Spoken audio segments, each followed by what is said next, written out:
Hello everyone, कैसे हैं आप सब लोग। Welcome back to ICT virtual classroom Dehradun. मैं निखिल राणा।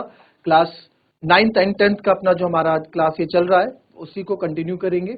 एंड इसमें जो आपके हम पॉलिनोमियल्स चला रहे थे, बट इसमें जो है क्वेश्चन जो है हमारा सर्कल से रिलेटेड क्वेश्चन है, जो क्योंकि ये रिवीजन क्लास है और बच्चों के डाउट्स आए थे सर्कल से, तो कल हमने सर्कल का एक क्वेश्चन किया था। आगे सर्कल के और क्वेश्चन हम करने जा रहे हैं।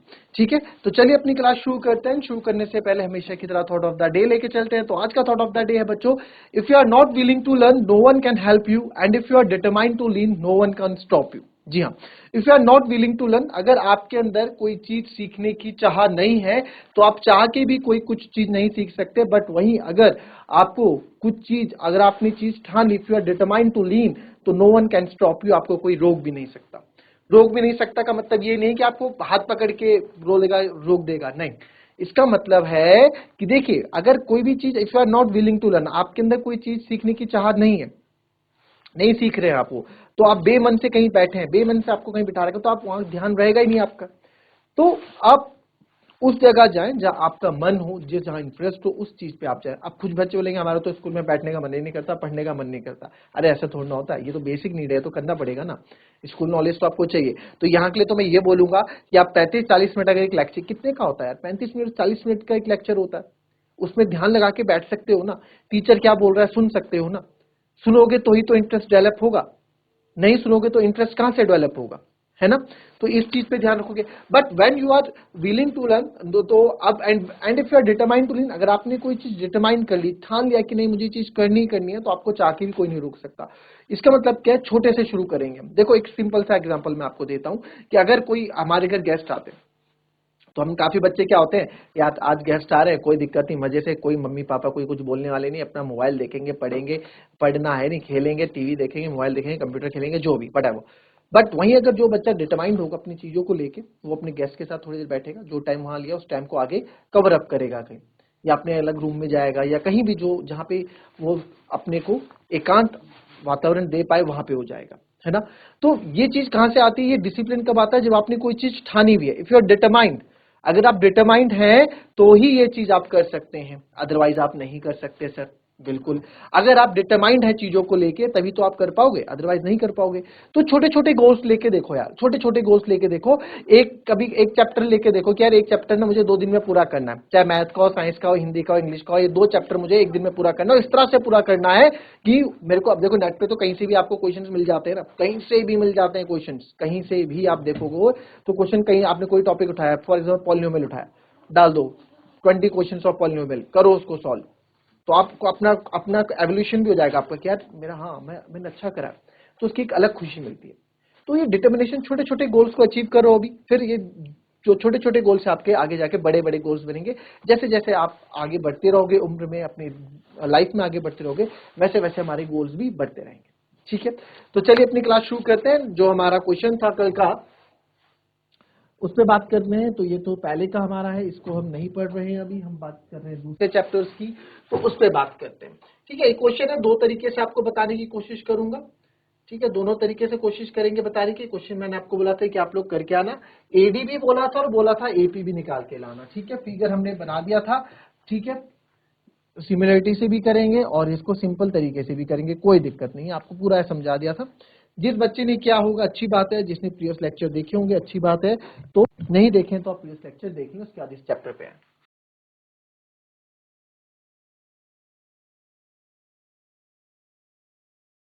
ठीक है, तो ये करना है।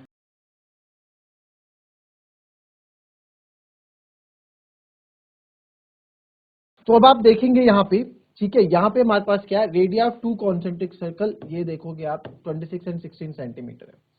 ये मैं फिगर बता देता हूं आपको कैसे बनाया। 2 कॉन्सेंट्रिक सर्कल, कॉन्सेंट्रिक सर्कल्स क्या होते हैं, जिनका सेंटर एक ही होता है, right. R 26 centimetre and 16 centimetre. A B is the diameter of the bigger circle, A B जो है डायमीटर है हमारा बिगर सर्कल का, and B D is a tangent to the smaller circle, और जो बी डी है वो tangent है हमारे स्मॉलर सर्कल की। देखो चलो फिगर बना, पहले आपके लिए फिगर बना ही देते हैं, कोई दिक्कत नहीं। ये 2 कॉन्सेंट्रिक सर्कल हमने बनाए। कॉन्सेंट्रिक सर्कल क्या होते हैं, जिनका सेंटर एक ही होता है ना, जिनका सेंटर एक ही होता है, तो सेंटर हमने एक रख दिया।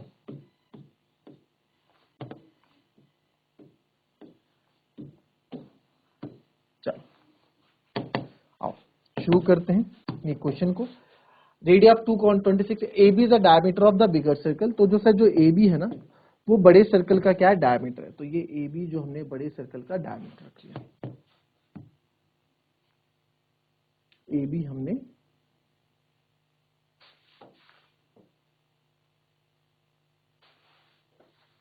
ये लिख दिया A, ये लिख दिया B, बड़े सर्कल का डायमीटर ये हो गया हमारा सेंटर O, ठीक है। And BD standard tangent, BD क्या हमारी टेंजेंट है to the smaller circle touching it at D। तो BD स्मॉलर सर्कल की टेंजेंट है जो कहां पे टच कर रही है, D पे टच कर रही है। और इसको मान लेते हैं E या P, कुछ भी आप मान लेते हैं, है ना। Touching it at D, find the length AD। आपको AD की लेंथ बतानी, यानी कि मुझे ये बतानी है, यानी कि मुझे ये AD बताना है, ठीक है। मैंने कल बोला था क्वेश्चन ध्यान से देखना आपको कंफ्यूज करने के लिए कि AD है कि AP है। फिर ये भी बोला था AD और AP दोनों निकालोगे, AD भी निकालोगे और AP की लेंथ भी निकालोगे, AD भी निकालोगे और AP की लेंथ दोनों की निकाल के बताओगे। फिलहाल एक पे बात करते हैं, फिर आगे बात करेंगे, ठीक है। अच्छा, मैं इसमें कुछ चीजें आपको एक बार रिमाइंड करा दूं, कुछ चीजें रिमाइंड करानी बड़ी जरूरी है यहाँ पे। क्लास 9th का, यार क्लास 9th में आपने देखा होगा, क्लास 9th में आपने एक चीज थ्योरम देखी हो, बल्कि हालांकि 10th में भी उसको रिवाइज कराया गया था। कोई सर्कल है, ठीक है, और सर्कल के अंदर कोई कॉर्ड है, सर्कल के अंदर कोई कॉर्ड है, सेंटर है हमारा O, ये सेंटर है हमारा O, और सर्कल के अंदर कोई कॉर्ड है, that is chord is AB, chord is AB, ये हमारा सर्कल के अंदर सेंटर है O, ठीक है, सर्कल के अंदर सेंटर है O, ये हमारे। तो सेंटर से किसी भी कॉर्ड पे अगर मैं सेंटर से कोई परपेंडिकुलर गिराता हूं या परपेंडिकुलर डालता हूं तो वो क्या कर देता है, it will bisect the chord. वो कॉर्ड को क्या कर देगा, बाइसेक्ट, यानी दो बराबर भागों में बांट देगा। बाइसेक्ट मतलब क्या होता है, divided into two equal parts. एक होता है डिवाइडेड इनटू टू पार्ट्स, जिसको इंटरसेक्ट कर दिया, काट दिया, दो या दो से ज्यादा भाग में बांट दिया। बट बाइसेक्ट मतलब होता है divided into two equal parts, दो बराबर भागों में बांट देना।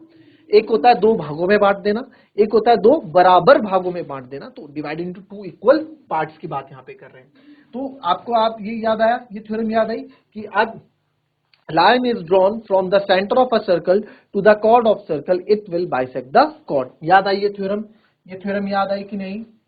A line drawn from the center of a circle to chord of circle, a line drawn from the center of a circle to a chord of circle will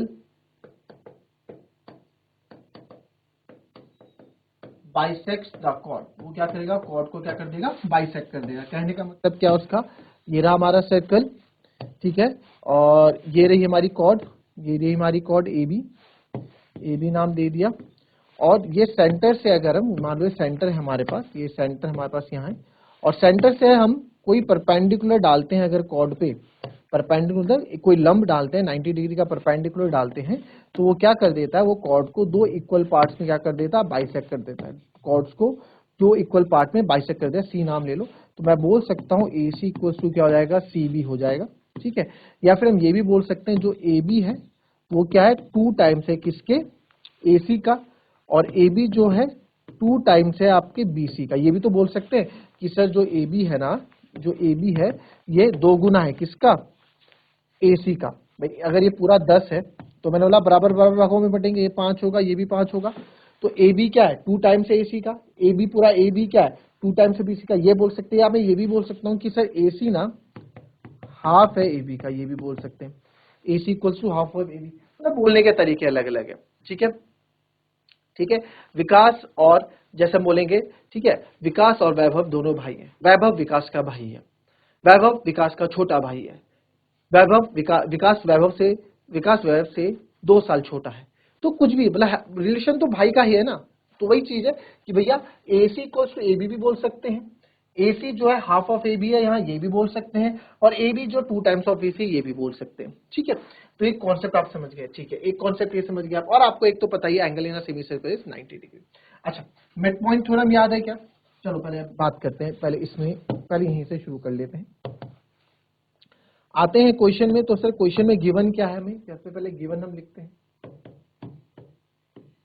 radius of bigger circle यानी कि आपको ओबी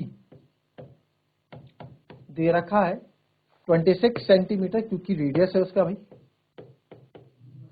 and जो smaller circle है यानी कि ओबी है, smaller circle को आप मान लो यहाँ पे ए बी, इसको मान लो सी डी है, तो मान लो जी एच, कि भाई स्मॉलर सर्कल ओ जी है, ओ एच आप मान लो। तो ओ जी या ओ एच जो आपको यहाँ पे दे रखा है, या ओ एच आप मान लो, ठीक है। ओ जी ओ एच, ओ बी माना है तो ओ एच ही मान लो। ओ एच है मेरा 16 सेंटीमीटर।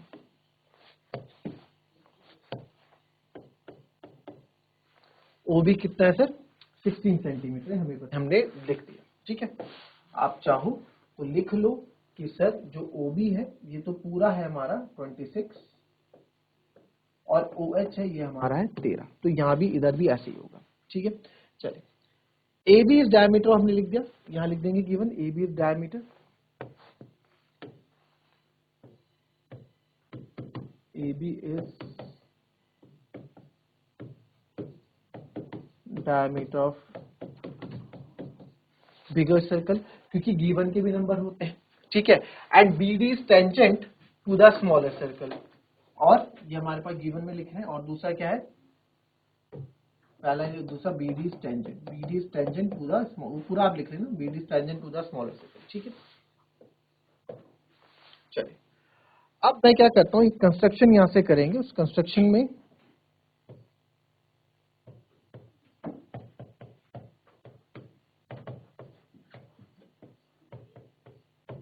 एक कंस्ट्रक्शन हम कर लेते हैं।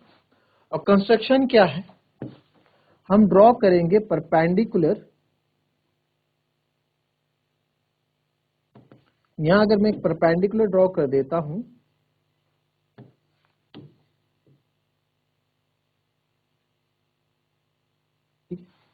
हमने क्या किया कंस्ट्रक्शन में, क्या, draw perpendicular from centre O to point of contact, to tangent या point of contact of tangent, point of contact of tangent, अपने अकॉर्डिंग आप लिख सकते हैं। तो देयरफॉर मैं बोल सकता हूं कि O D is perpendicular to B D, बोल सकते हैं, ठीक है। O D is perpendicular to B D. आई बात समझ में? अच्छा, अब यहां पे आप देखो, अगर आपने परपेंडिकुलर डाल दिया, अगर आप ध्यान से देखो, अगर मैं ये ट्रायंगल ले लूं, ये 90 डिग्री है, 90 डिग्री है, तो ये यहां तक 90 होगा ना, यहाँ पूरा 90 आएगा, यहाँ पे आएगा नीचे आके 90। ये नहीं कि आपने इतना 90 कर दिया ना, ये पॉइंट ऑफ कांटेक्ट टेंजेंट के साथ 90 डिग्री बना रहा है, तो पॉइंट ऑफ कांटेक्ट के साथ 90 डिग्री बना रहा है, तो इधर आ जाएगा। या कुछ बच्चे ऐसे यहाँ पे 90 आएगा पूरा, ठीक है, इस पूरे पॉइंट ऑफ कांटेक्ट पे। चलो इस पे बात करते हैं, 90 डिग्री है। तो अगर मैं बात करूं इस ट्रायंगल पे, ध्यान दे, दो तरीके से बताऊंगा आपको एक क्वेश्चन, घबराओ मत, कोशिश करो पहला तरीका भी समझ में आ जाए और दूसरा भी आ जाए। अप्रोचेस हमारे पास बहुत सी होनी चाहिए क्वेश्चन को सॉल्व करने की, किसी भी क्वेश्चन को सॉल्व करने की हमारे पास अप्रोचेस ज्यादा होनी चाहिए, ठीक है। तो अब आप देखोगे इसमें अगर ये है, तो ये इसका हाइपोटेन्यूस हो गया, ठीक है, ये इसका हाइपोटेन्यूस हो गया पाइथागोरस थ्योरम से। और अब देखो इस क्वेश्चन को कैसे मैं यहां से लेके चलता हूं, इन ट्राइंगल ओडीबी, इन ट्राइंगल ओडीबी में, ठीक है, एंगल डी इज 90 डिग्री, आपने बता दिया एंगल डी मेरा क्या है 90 डिग्री। तो बाय पाइथागोरस थ्योरम,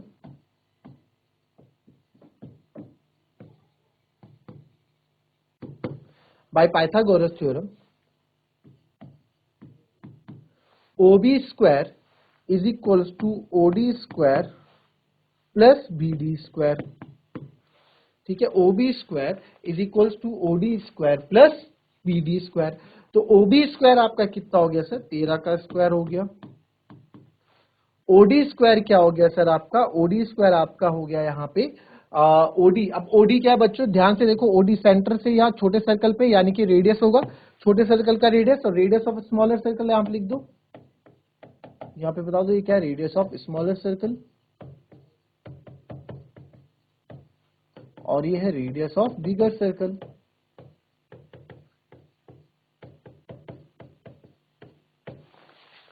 तो 13 का स्क्वायर, ओडी, ओडी क्या है सर 8 का स्क्वायर और बीडी स्क्वायर। ठीक है, तो आप यहाँ देखो 13 का स्क्वायर होता है 169, 8 का स्क्वायर होता है 64 प्लस बीडी का स्क्वायर। तो 169 minus 164, 169 minus 64 is equals to BD का स्क्वायर। तो सर यहां से बीडी का स्क्वायर आ गया आपका 105, है ना, 105 ही तो आएगा 9 से 4 के पास। तो यहां से बीडी जो मेरे पास आ गया अंडर रूट 105 आ गया। ठीक है, अंडर रूट 105 आ गया। कोई दिक्कत अभी तक यहाँ तक? ठीक है, इसको आप इक्वेशन 1 मान लो, आगे काम आएगी तो देखते हैं। पर सर बीडी क्यों निकाल रहे हो आप? बीडी से क्या मतलब? देखो बीडी से क्या मतलब है अभी मैं बताऊंगा आपको। अब क्योंकि मेरे को एडीई निकालना है ना, अब देखो कितने ईडी वे में भी हम निकालेंगे, एडी वे में हम निकालेंगे, कोई दिक्कत नहीं। अब आप यहां पे देखो,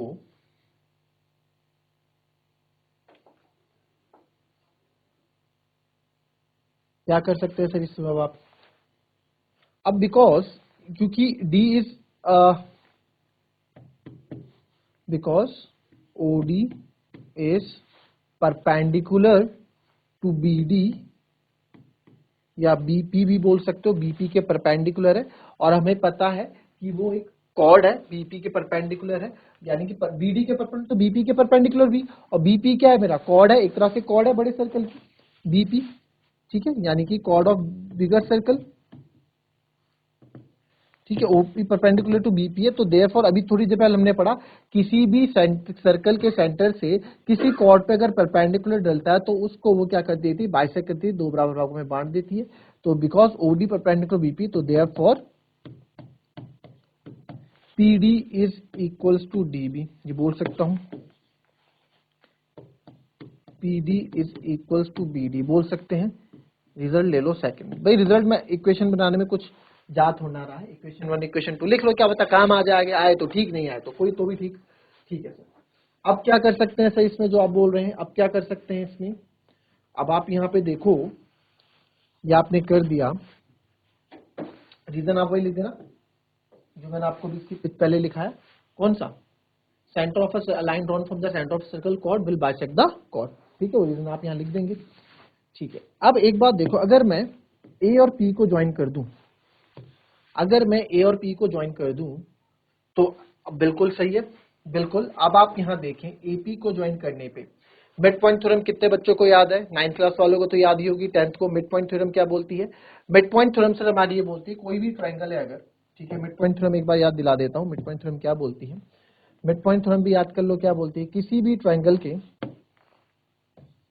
ए बी सी, ठीक है, ए बी का मिड पॉइंट मैं मान लेता हूं ई है, और बी सी का मिड पॉइंट मान लेता हूं एफ है। तो किसी भी ट्रायंगल के मिड पॉइंट को जोड़ने वाली लाइन सेगमेंट, किसी भी ट्रायंगल के, ठीक है, किसी भी ट्रायंगल के मिड पॉइंट को जोड़ने वाली जो लाइन होती है वो क्या होती है, तीसरी लाइन के क्या होती है, पैरेलल होती है। ठीक है, तो अगर ए बी है तो E and if in triangle ABC E is mid point of A B, याद आया, E is mid point of A B and F is midpoint of AC. E is midpoint of AB and F is midpoint of AC. E and F इसके midpoint है sir. तो now अगर E is midpoint of AB है and F is midpoint of AC है, तो मैं बोल सकता हूं तो therefore जो इन दोनों midpoints को जोड़ने वाली लाइन है जो EF है वो पैरेलल हो जाएगी BC के एंड हाफ हो जाएगी BC के, यानी थर्ड लाइन के पैरेलल हो जाती है और थर्ड लाइन के क्या हो जाती है, हाफ भी हो जाती है। ठीक है, याद आया? तो आप ये मिड पॉइंट थोड़ा मैंने आपको बता दी। तो अगर आप यहां देखो, in triangle B A B P, in triangle A B P, ये तो मैंने भी मिड पॉइंट प्रूफ कर दिया कि दोनों इक्वल है, और ओ सेंटर है ही, तो ये भी मिड पॉइंट होगा। तो मिड पॉइंट को जोड़ने वाली जो लाइन सेगमेंट है वो क्या होगी, तीसरे लाइन के क्या हो जाएगी, जो एपी है उसके क्या हो जाएगी सर, आधी हो जाएगी। तो इसमें क्या करता हूं मैं, बाय यूजिंग इन ट्राइंगल, देखो इसको लिखेंगे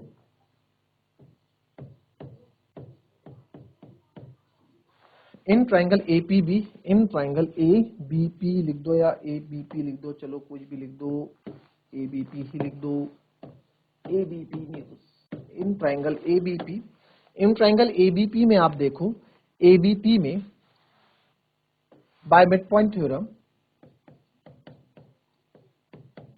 बाय यूजिंग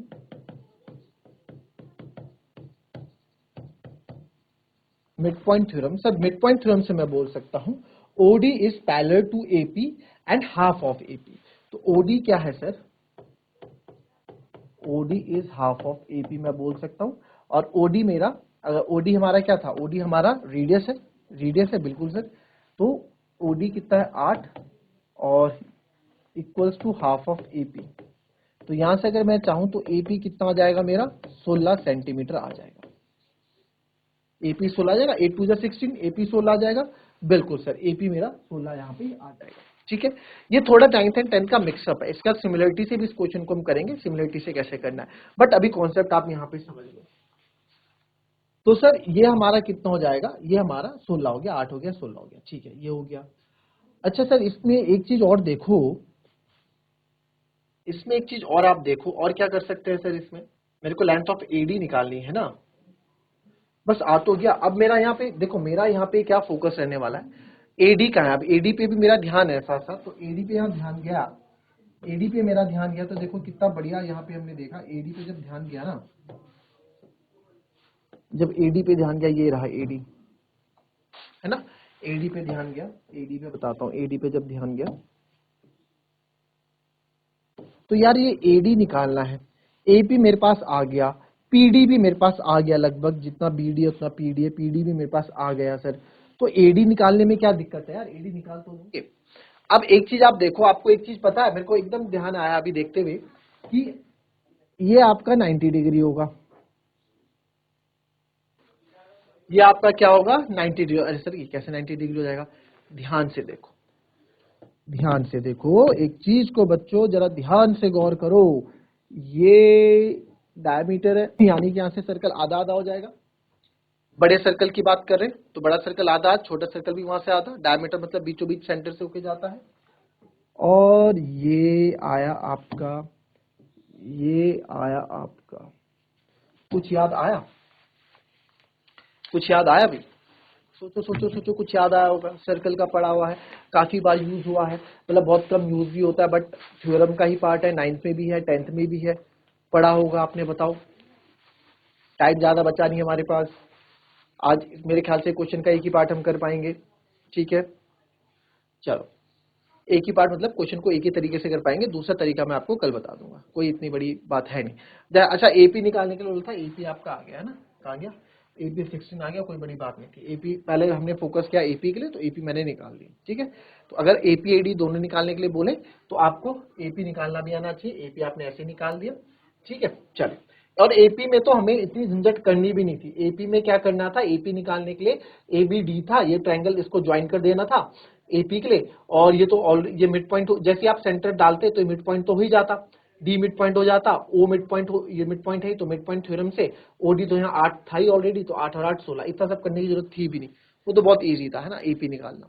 एडी की बात करें, वापस आते हैं इस बात पे, इस पे कुछ लगा आपको sir, angle in a semi circle is 90 degree, कुछ याद तो आ रहा है, angle in a semi circle is 90 degree, yes, semi circle में बनने वाला हर एक एंगल क्या होता है 90 डिग्री। अगर मैं आपको बोल दूं कि मैं अगर एंगल यहां से यहां भी बना दूं ना बच्चों ऐसे, ये भी कितना होगा 90 डिग्री, क्योंकि सेमी सर्कल में बनने वाला सारा पूरा एंगल क्या होता है 90 डिग्री। तो अगर मैं बात करूं एंगल ए पी बी या ए पी डी, यहां बात करें angle, angle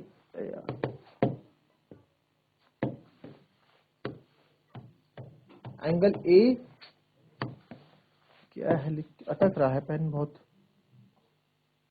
angle A P B is equals to angle A P D, दोनों ही एक है, is equals to 90 degree, reason angle in a semi circle, भाई सेमी सर्कल में बनने वाला एंगल क्या होता है 90 डिग्री होता है, angle in a semi circle, ठीक है, इस चीज को याद रखो, angle in a semi circle 90, कोई सर्कल है, ठीक है, तो सर्कल में कोई डायमीटर अगर जा रहा है तो डायमीटर से बनने वाले हर एक एंगल क्या होंगे 90 डिग्री, ये बोलो 90 डिग्री है, ये हो और ये हो, ये 90 डिग्री है, ये हो और ये हो, ये भी तो सेमी सर्कल में बन रहा है, ऊपर वाली 90 डिग्री है। अच्छा, अगर मैं ये बोल दूं कि सर एक एंगल ये और ये एंगल यहाँ मिला दो, तो ये एंगल इन सेमी सर्कल नहीं है। ये देखो डायमीटर के एक छोर से तो शुरू हुआ, बट खत्म होना चाहिए सर्कल के दूसरे एंड पे, यानी कि डायमीटर के दूसरे छोर पे, तो ये एंगल इन सेमी सर्कल कहलाया जाएगा जब पूरा होगा, है ना। जैसे ये देख रहे हैं, ये गया और यहाँ पे, अगर मैं बोल दूं यहाँ से जा रहा है और ये सर यहाँ पे जाके खत्म हो रहा है, कहाँ पे, यहाँ पे जाके खत्म, तो भी ये एंगल इन सेमी सर्कल यानी कि 90 डिग्री नहीं होगा। ठीक है, इस चीज का ध्यान रखना। तो बस अब तो मेरे ख्याल से क्वेश्चन में कुछ बचा नहीं, अब ये क्वेश्चन इजी है। तो नाउ इन ट्राइंगल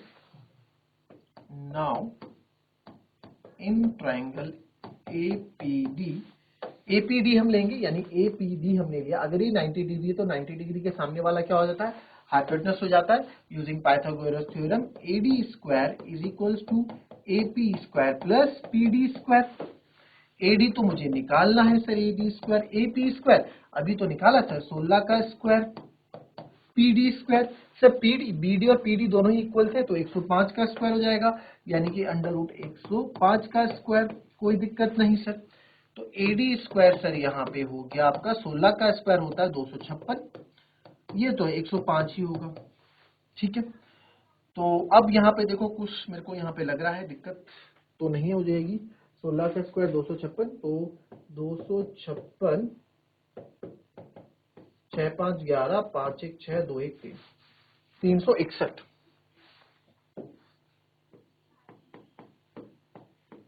तो एडी स्क्वायर हो गया 361।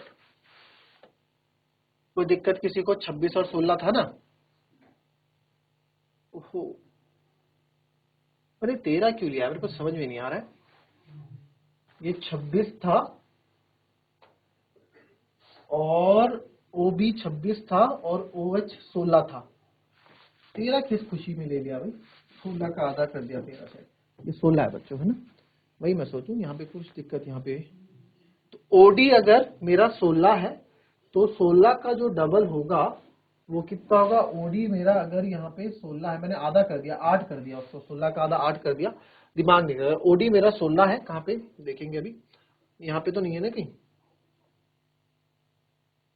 यहाँ तो यहाँ भी हमने 8 यूज किया, यहाँ भी गलत कर दिया, 13 और 8 यूज कर दिया, कोई गलत। 26 13 याद ही नहीं रहा। OB स्क्वायर, OB यानी कि 26 का स्क्वायर, वही तो गलत कर रहा हूँ पूरा, इज इक्वल्स टू OD का स्क्वायर, OD यानी कि 16 का स्क्वायर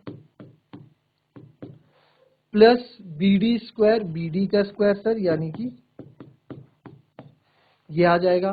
ठीक है, 26 का स्क्वायर प्लस 16 का स्क्वायर प्लस BD का स्क्वायर। ये 105 कहाँ से आ गया भाई, ये समझ में नहीं आया मेरे को। तो ये वैल्यूज आप चेंज कर देना, इतना कुछ है नहीं, 16 15 आप रख देना और उसके बाद हम AD स्क्वायर आप निकाल देंगे। यहाँ तो AD मैंने 6 और 5 करके निकाला, तो AD आपका जो हो जाएगा, AD आ जाएगा 19, यहाँ तो 19 आ रहा है। ठीक है, इस चीज को थोड़ा ध्यान देना, क्वेश्चन वही है, सिंपल, कोई अलग क्वेश्चन है नहीं। ठीक है, तो मिलेंगे आपसे अपनी कल की नेक्स्ट क्लास में, तब तक के लिए be happy, be healthy and be safe. Thank you and have a nice day.